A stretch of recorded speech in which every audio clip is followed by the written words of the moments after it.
Hi, folks. I'm so glad you've been able to connect with the message today. My prayer for you is that you experience something of God and of God's heart for you. And as you listen to the sermon, I ask you to consider this one question: what is God stirring in you? Our resiliency and our capacity to adapt to stresses will be different. I don't know why it's not working. Can you...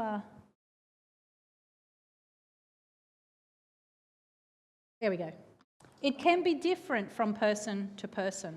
Okay, and that depends on your genetics, it depends on how you were raised, where you were raised. There are environmental issues that affect our ability to be resilient and to adapt to stress.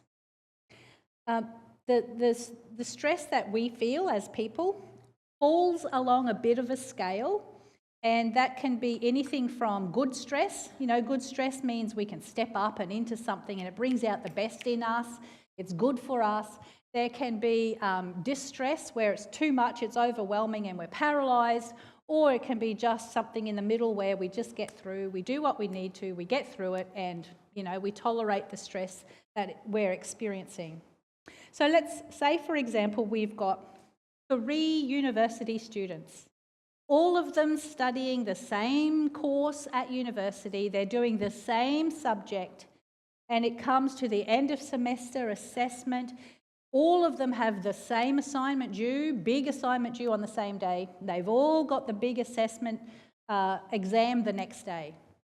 One of those students might step up and go, you know what, I got this. I'm going to tell my friends I can't socialise. I'm going to go to the library all day on Monday. I'm going to go to bed early. I'm going to have a good diet. I'm not going to be watching TV and have my phone in the other room, and I'm going to get this assignment done. I'm going to study for my exam. And they step up and into it, and it brings out the best in them. And then another student, the second student, might go, you know, these get degrees. All I need to do is pass. They do just enough to pass in the assignment, send it in at the 11th hour, don't even bother reading through it again, as lecturers would attest to, and they just read through their content the night before the exam. All I need to do is pass. So they just tolerate the stress, they just get by, that's okay. And the third person is like, oh my gosh, I can't do this. This is too much for me. I'm going to get a doctor's certificate. I'm going to get an extension on my assessment. I'm going to do the exam later. No, maybe I should just drop the subject altogether. Maybe I should just drop university altogether. I've got to get out of here. This is too much for me. I can't handle it. So we all fit on that scale somewhere of good stress, eustress, that helps bring out the best in us, or we just get by what we need to do, or we're paralysed by it. So our resilience enables us to adapt to the stresses, and it influences our ability to overcome obstacles in our path. So my bet is we've all encountered many stressful events in our life, from school, home, work, church, health, relationships. All of these things are opportunities for us to feel and experience stress. Some of them may have paralysed us. Maybe there have been times in your life where you felt completely paralysed by the stress around you. But I suspect, for most part, we've been resilient and we've adapted. So well done you. Take a moment to honour your capacity to adapt to the stresses in your life, to be resilient and to make the changes you've needed to. But let's take a look at the church. How have we fared collectively to the stresses that we as a church have faced over the years? As I was saying, I went to a discipleship conference on Thursday, Friday, Saturday. The opening speech was about church decline in Australia. It was so encouraging. Since the 1970s, 67% there has been a decline in church attendance by 67% in the last 50 years. That's significant. That's confronting. So what are some of the stresses that have led to that church decline? I think we could probably name quite a few of them, but let's start with when Sunday trading was introduced. And then Sunday sport was introduced. And then we have 2 working parents who are busy all week, and Sunday is the only day they get some downtime, some rest, let's sleep in, let's have breakfast tea, let's cook our pancakes or whatever it is. And so Sundays are their day of, just recovering before the week starts again. All of these things cause us to be busy, and they take us away from the life of the church. But then there's the fact that we live in a changing world. Things are changing around us all the time.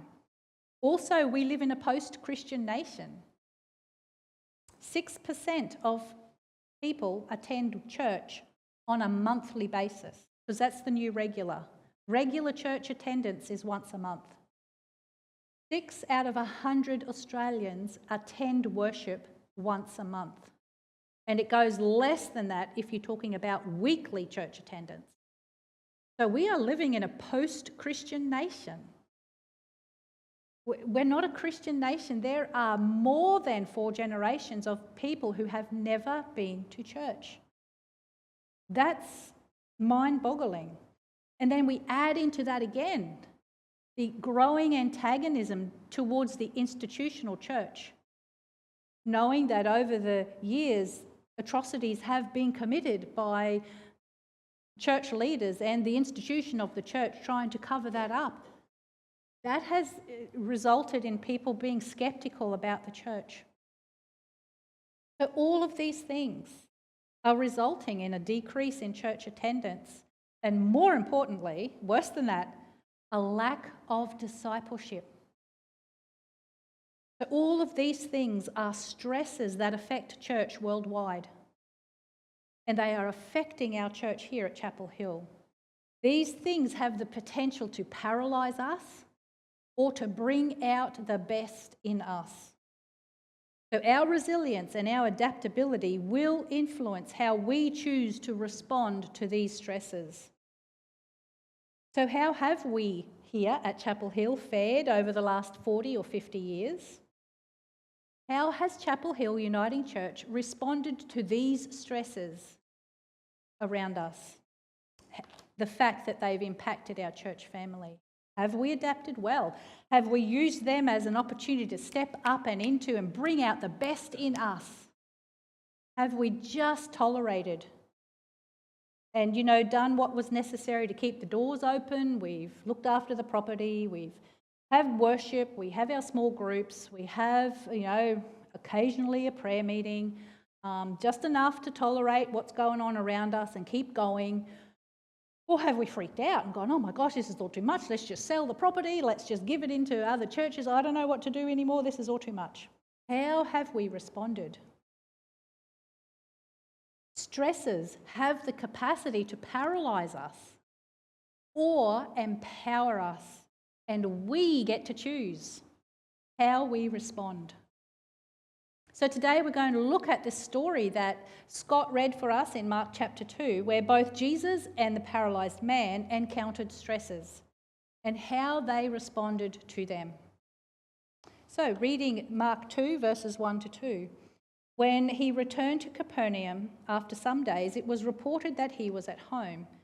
So many people gathered that there was no longer room for them, not even in the front of the door, and he was speaking the word of God to them. So Jesus had just done a preaching tour around Galilee. So if you read Mark chapter 1, he had gone from town to town preaching and healing the sick and casting out demons. And now he was returning to Capernaum. But it didn't take long for the news of his arrival to circulate among the community. And soon the locals were mobbing him again. So the stressor for Jesus was this large crowd gathering to hear him, to take something from him, and for him to heal their sick.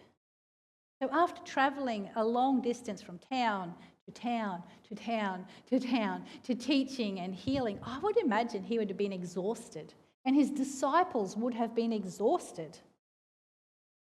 But if we come back to the scale of stresses, the stepping up and into, the just tolerating enough to get by or freaking out and avoiding, Jesus chose to use this opportunity to graciously engage with the people around him. He stepped up and out and into the chaos. And it brought out the best of him, the best of his compassion and his love and his mercy and his power. It was brought forth by the stressor. And we got to see Jesus, the Son of God, doing the work he was called to do. Continuing in the story, then some people came, bringing to him a paralyzed man, carried by 4 of them. And when they could not bring him to Jesus because of the crowd, they removed the roof above him. And after having dug through it, they let down the mat on which the paralytic lay.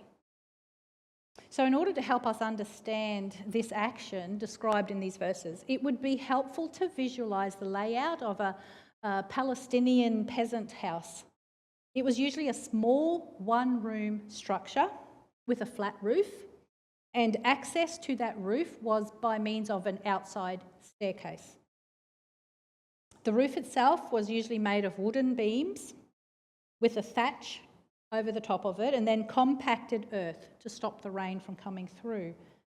So here, Mark gives a detailed account of 4 men who were desperate to get their paralysed friend to Jesus so that he would heal them. And the pains that these men took to see their friend healed proved that their faith in Jesus' ability and willingness to heal.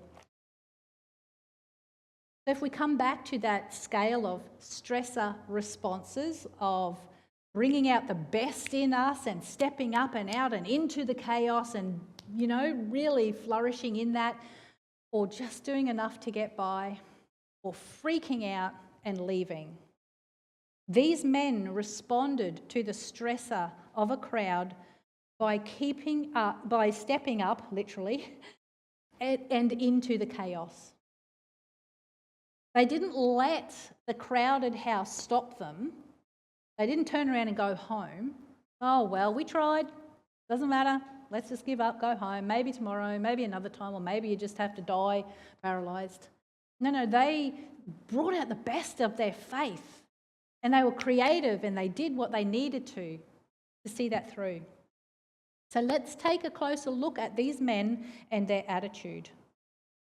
Firstly, they were deeply concerned about their friend and they wanted to see him helped. There was a depth of their concern. It wasn't just, it'd be nice if he was healed. It was a deep, deep concern that compelled them to act. And you know that yourself in your own life, when you're deeply concerned about something, it compels you to make changes. They had a deep concern. Secondly, they had faith to believe that Jesus could and would meet this man's need. They had the faith to believe in Jesus. Thirdly, they didn't simply pray about it or, have this faith about it. They put action to their prayers and their faith. And this is often where the church fails. We might have faith to believe in Jesus, but when it comes to putting action to that faith, it's a lot harder. Fourthly, they did not permit the difficult circumstances to discourage them. They didn't give up the moment it got hard. They didn't go, we tried, let's go home. And finally, they worked together and they dared to do something different, something radical.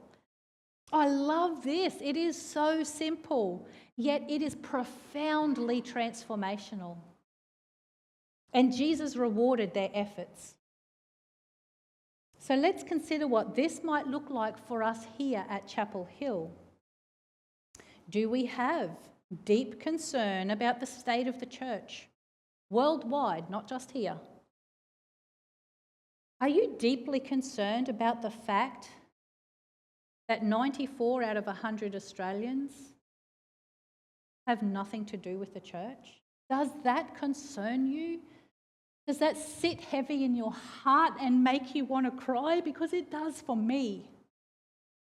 It breaks my heart when I think that 94 out of 100 people are not interested in knowing Jesus. They don't know how to That causes me pain. That deeply distresses me. Are you deeply concerned about the state of this nation?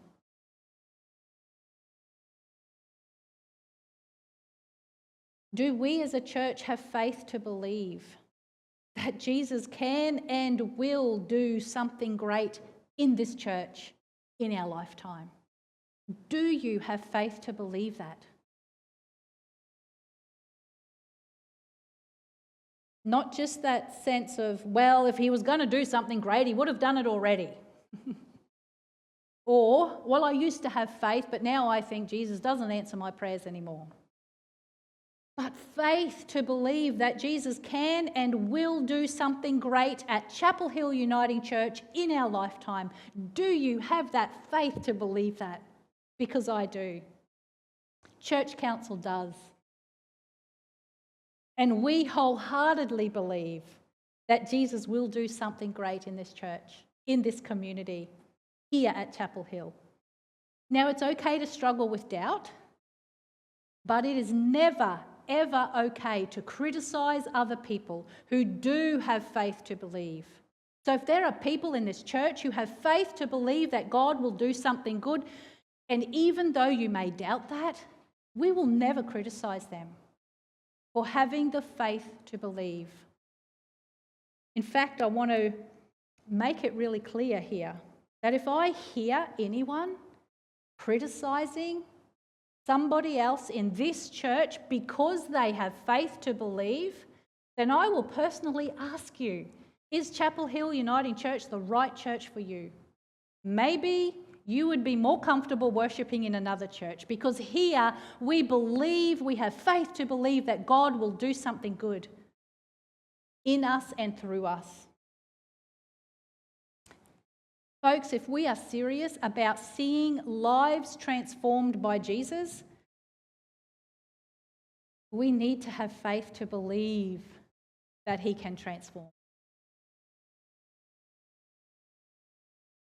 So, do we put action to our faith and our prayers? Now, it's great to pray for God to bring new people to the church. I pray it all the time. But where is our action?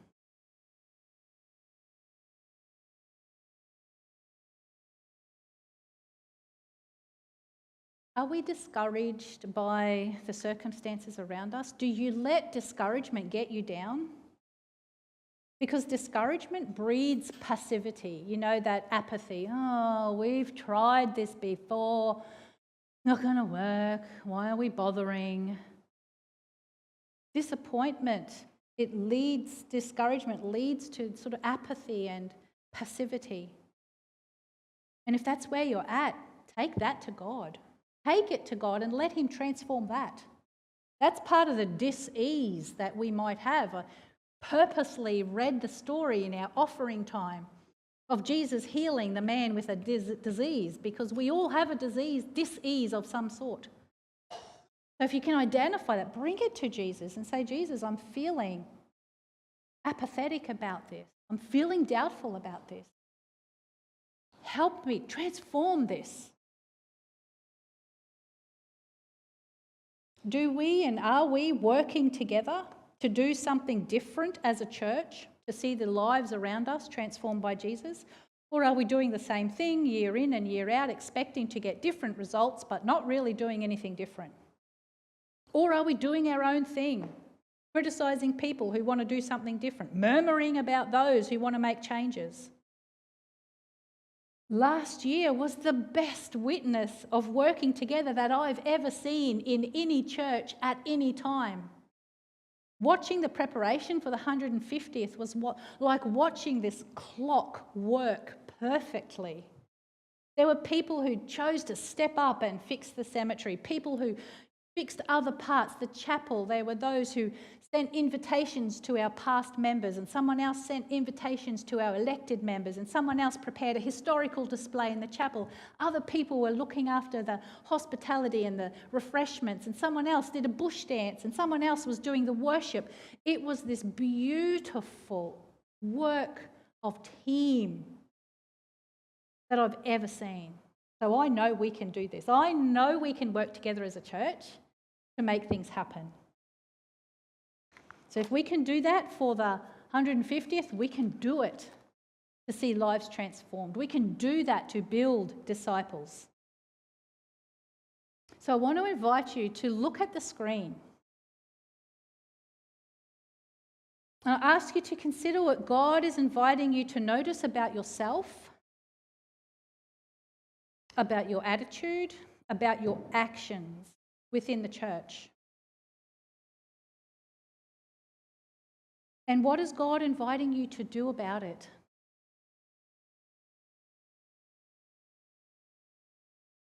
Friends, as we embark upon this year, revisioning our ministry groups to facilitate flourishing discipleship at Chapel Hill, I'm asking you to be deeply concerned. Let the state of this nation and the church break your heart.